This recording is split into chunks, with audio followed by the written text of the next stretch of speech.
अब हमारा बेबी आने वाला है, मुझे काम की जरूरत नहीं। बेबी? वाह भाई, मुबारक हो।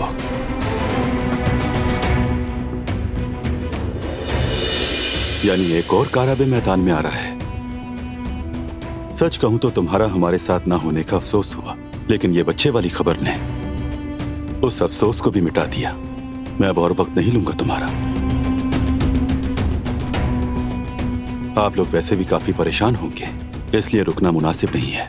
और वैसे भी दोबारा मुलाकात तो हो ही जाएगी आप लोगों से।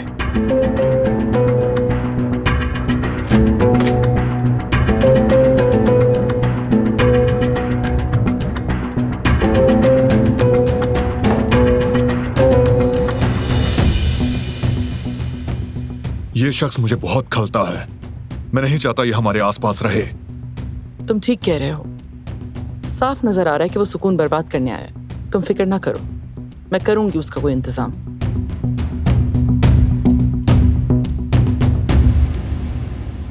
मगर पहले डॉक्टर, चलो चलते हैं।